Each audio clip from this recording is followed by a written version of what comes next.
Have you ever wondered what happens to a loaded grain train when it arrives at its destination port? Or are you a model railroader that isn't sure what to do with your model grain train after you've run it around in circles one too many times?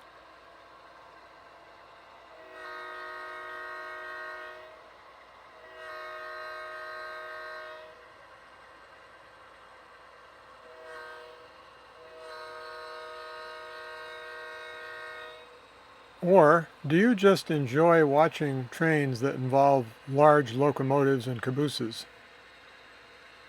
If so, this video is for you. Welcome to part 5 of my continuing series of operations on the Burlington Northern Railroad in approximately 1973. I'm your host, Burr Stewart, and I built and operate this HO scale model railroad in my basement in Seattle, Washington. What you're seeing here is a unit grain train passing by Argo Yard in South Seattle, approaching the grade crossing at Royal Brome, after which it will turn and enter my model of the Stacy Street Yard near downtown Seattle.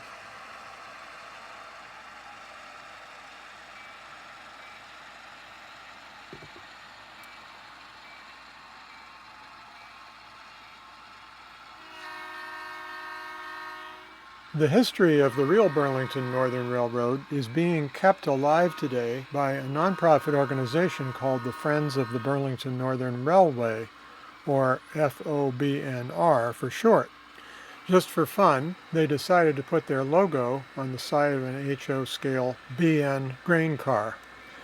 That car has now entered service on model railroads all across the country, and as you can see from the third car in our train, we have made this video to honor and chronicle its arrival in Seattle on a unit train from Minneapolis.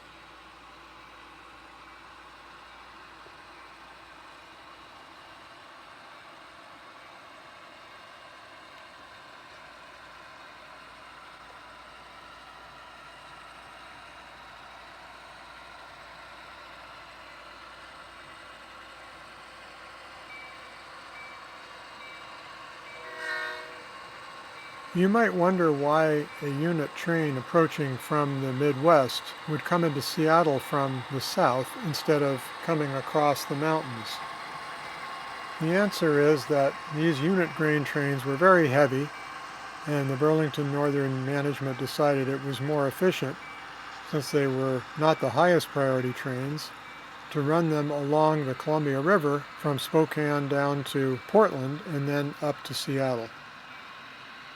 Once the cars were unloaded, the empty unit trains were then run across the Cascade Mountains via the Stevens Pass Tunnel.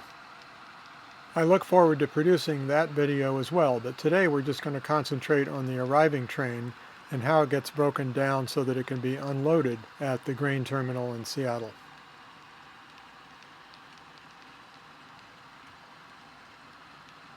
Those great northern passenger E units are all ready to take the Empire Builder east to Chicago, but that too is for a future video.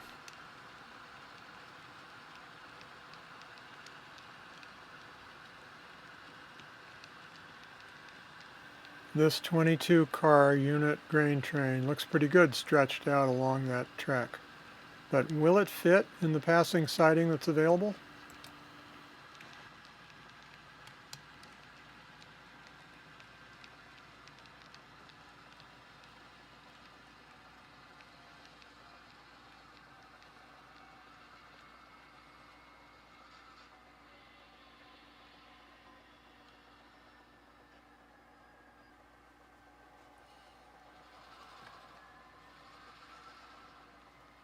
The first thing the engineer does is to pull the train forward enough that he can get the engines out and around the train to come to the back and push it into the grain terminal.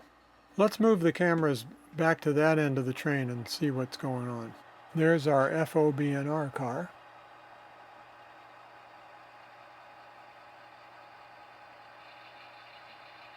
And there you can see the head end is pulled forward enough that they can pull out and move around the train. First, the head end brakeman pulls the cut lever.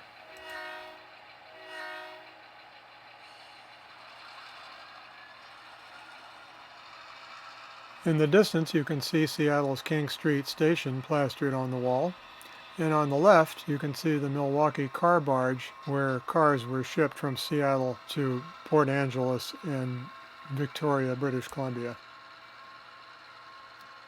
To the left off the picture is where the Cargill grain elevator is located, where we'll be shoving the cars as soon as we get the engines to the other end of the train.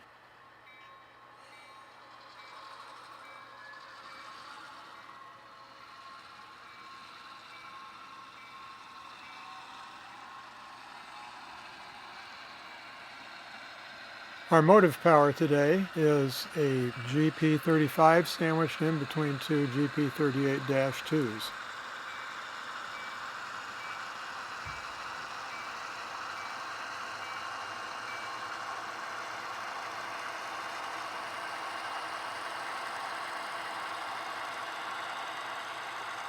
The sticklers among you will notice that some of the prototypes for the grain cars in this train were actually manufactured several years after 1973, perhaps in the late 70s. But these are trade-offs that we modelers make sometimes.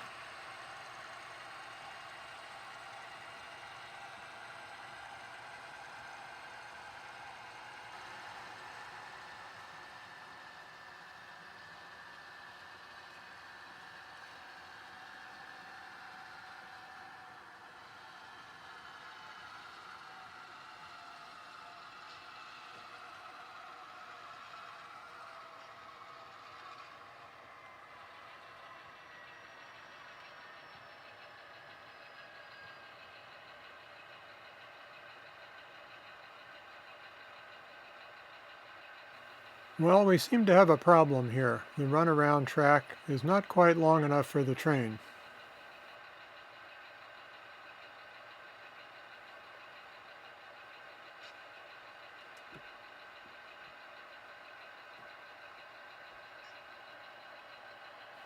We're going to have to ask a switch crew to come and remove those last 4 cars and put away the caboose. Oh, look, there's a switch engine right there.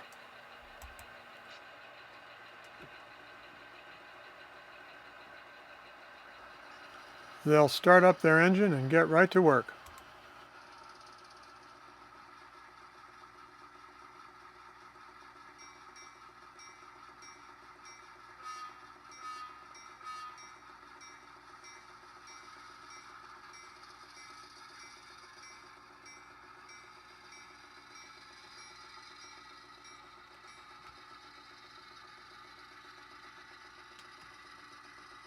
As you know, if you've watched any of my previous videos in this series, one of the reasons I modeled 1973 is because locomotives like this had not been repainted from their previous owners' paint schemes. And this is the particularly nice looking Great Northern original orange and green scheme.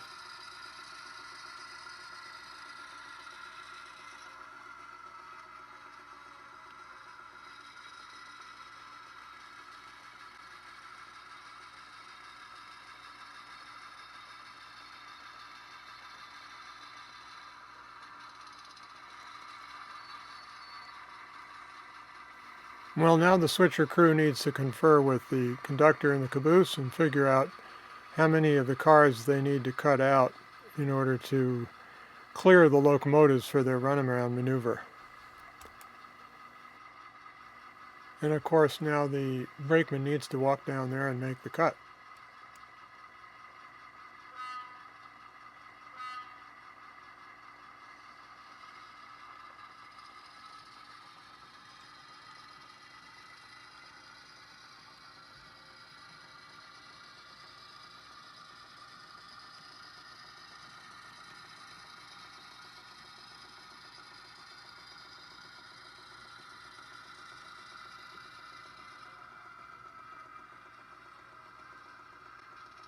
Ray Wheeler is a friend of mine who used to work for the BN in the early 70s, and He told me they had a plank out in the middle of Stacy Street Yard where the crew members used to wait for their next assignment.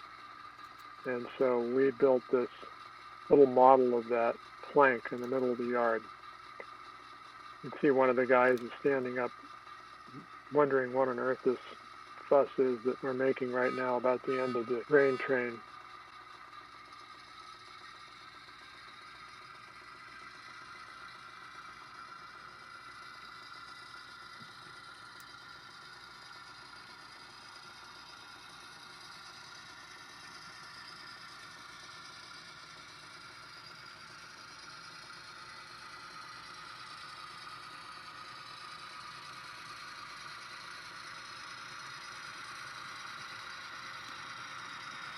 Of course, that caboose needs to be put away anyway, so we would have gotten the switcher involved one way or another.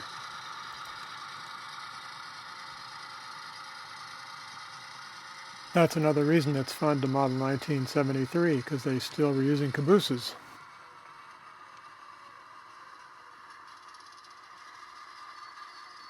That string of reefers in the background was a very high priority train being made up that was called the train ship, and it moved quickly up to Vancouver, British Columbia, and those reefers of produce were sent up to Alaska on a bi-weekly car ferry.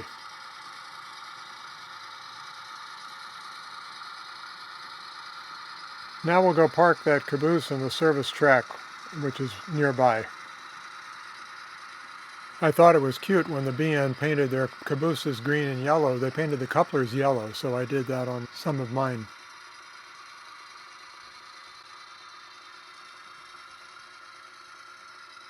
Model railroaders have a tendency to cram too many things into a given amount of space, and I'm no exception. This oil loading area here represents both the Chevron and the GATX terminal in South Seattle. But I don't really have room for it, and it just kind of gets in the way of the main action. On the other hand, it's a great destination for 8 or more tank cars during an operating session.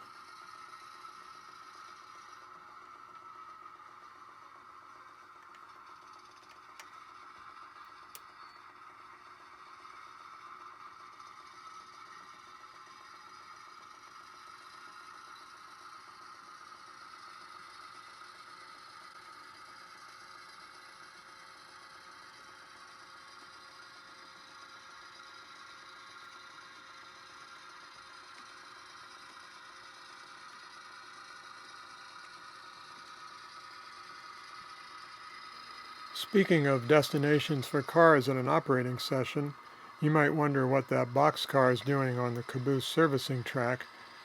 I'm making an assumption that there are supplies needed for servicing cabooses, which are sometimes shipped to the service track using an old boxcar.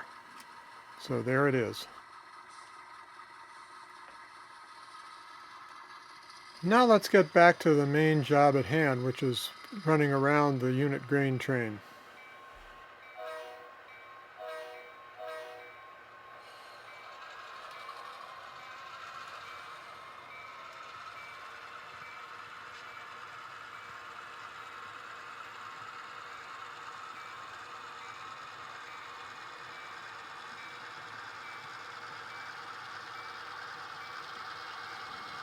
This seems like an awfully lot of horsepower for shoving a unit grain train into its terminal tracks, but it would be a lot more complicated for the railroad to assign a different crew, and the crew is here with the train, so we're going to go ahead and use the mainline power to shove the cars into their 4 tracks in the grain terminal.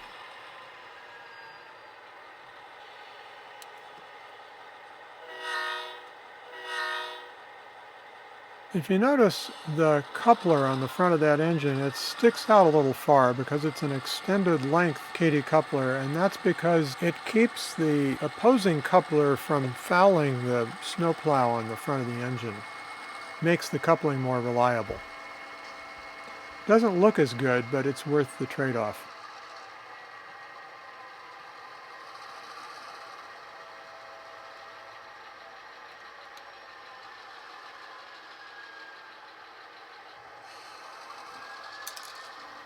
I'm modeling approximately 1973 here, so they had radios to talk to each end of the train with, and they're probably coordinating the shoving maneuver right now.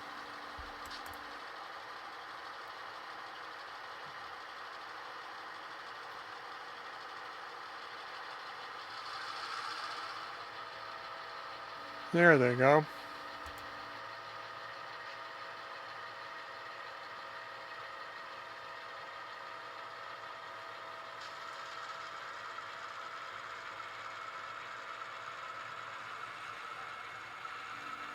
Don't you just love the added realism of the spooling up sound in the locomotives with these new DCC sound units?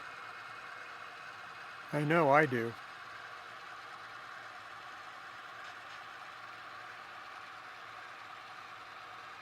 Now let's go catch up with what's happening on the other end of the train.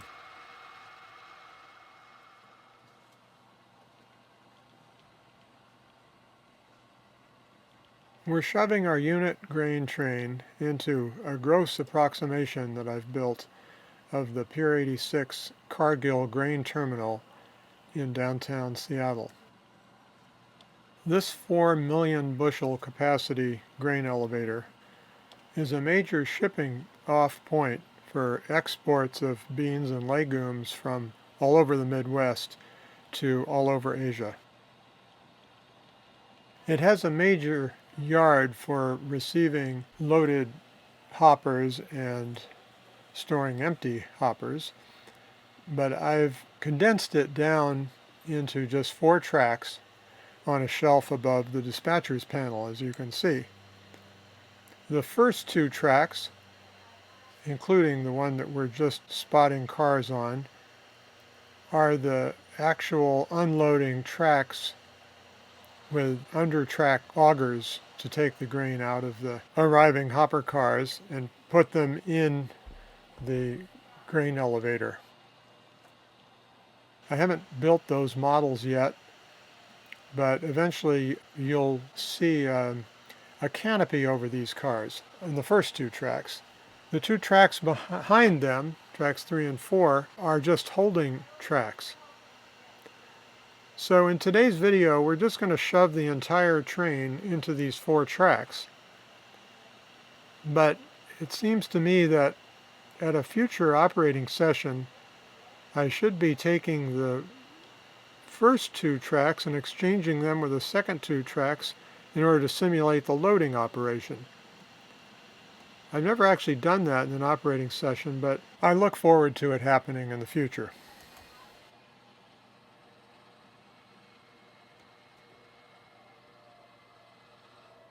Again, you can see we're honoring our FOB&R car by placing it on the front track in the center of the view.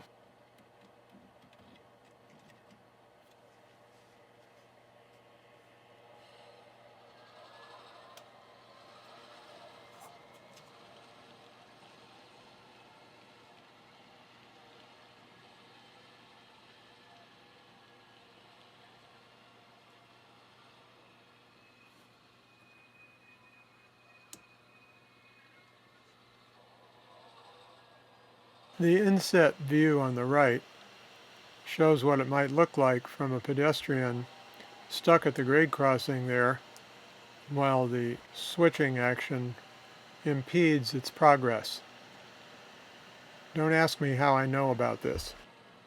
But let's just say that I spent many years working on the downtown waterfront, and that is part of what got me interested in grain trains and grain unloading operations.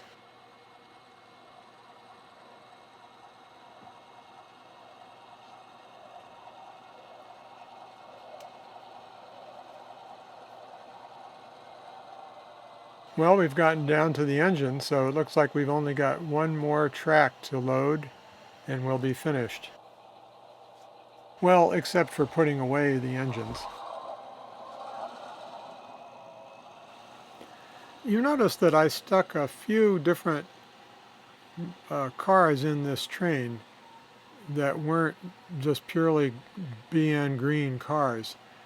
I'm kind of curious about how they phased out the 40-foot boxcar in grain service. I don't think they would have run them in the unit grain trains. And if you know anything about that, especially what years they stopped using those boxcars, let me know with a comment on the YouTube channel, and I'll look into this further.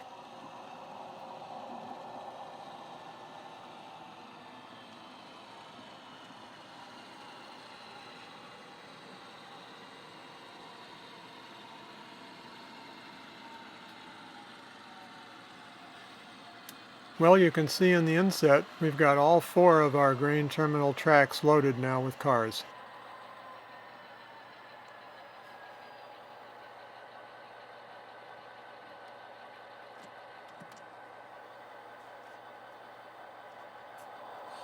My imaginary pedestrian was able to cross in front of the locomotives finally and take a shot from the other side.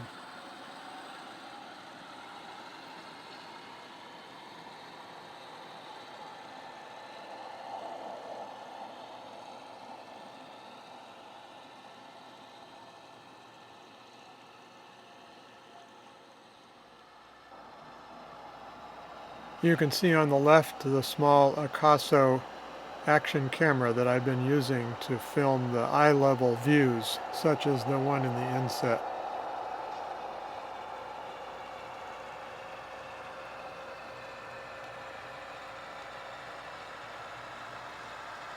If you're anything like me, you just don't get tired of watching big BN green engines like this parading around. I suppose that's why I spent the last 35 years building this model railroad. For taking our engines back to the Interbay engine terminal, we're lucky that the ladder on the north end of Stacy Street Yard leads right out onto the main tracks.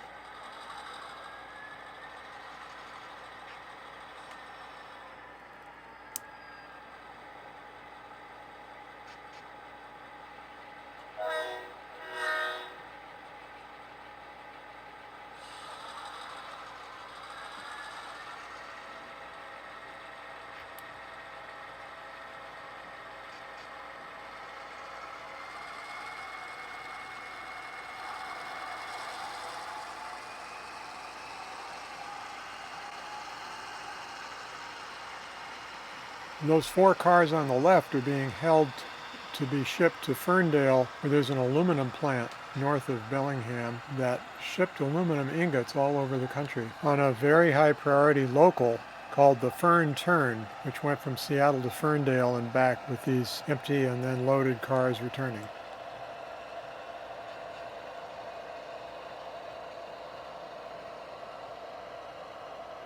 The north end of Stacy Street leads to the main line, which passes the King Street station and goes into a 2-track tunnel underneath downtown Seattle. I was able to work that in with my staircase leading down to the basement, so the engines here will emerge on the other side of the tunnel at a location called North Portal and proceed along the Seattle waterfront until they get to the Interbay Roundhouse.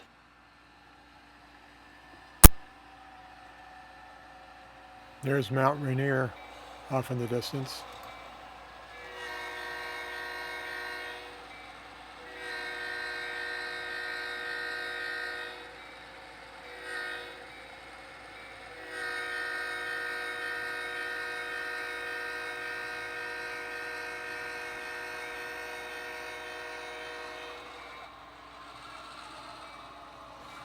We have to cross over from the main 1 to the main 2 in order to get access into the Interbay Roundhouse. So we're going to stop here and check the switch and make sure we're set to cross over.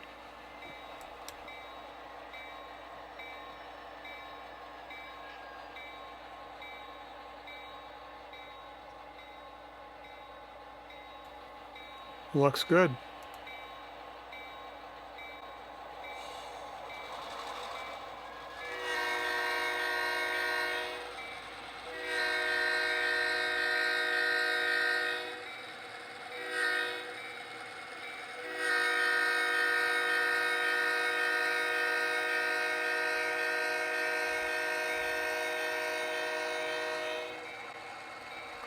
There are quite a few grade crossings in this stretch of track, so you hear quite a bit of horn honking in that part of downtown Seattle. The prototype Broad Street is 4 lanes wide, but I only had room for about 2 in this layout. On the left you can see some auto rack cars that represent the Pier 9091 auto import operations that started happening in the 70s.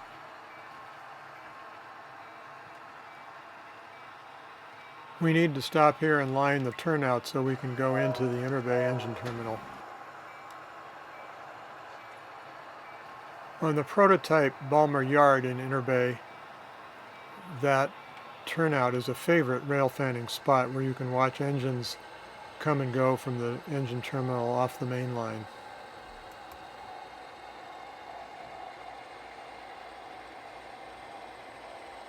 The best place to view it from is the Dreyva Street overpass shown in the inset.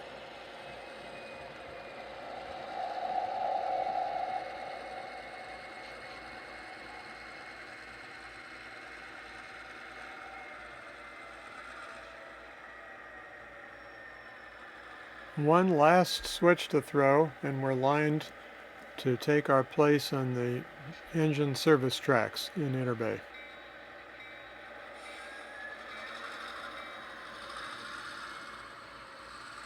As we move into the engine facility, this concludes part 5 of the video series. Today has been about unit grain trains. Part 4 was a narrow gauge mine run. Part 3 was a manifest train heading east. Part 2 was making up a train, and Part 1 was breaking down a train. If you enjoyed this video, I hope you'll go back and look at some of those previous videos. If you subscribe to my channel, you'll get notice of future videos. For example, the Skycomish Local, the Jet Job, the Chrome Collector. So many interesting trains to run. Until then, this is Burr Stewart wishing you much fun with trains. Goodbye.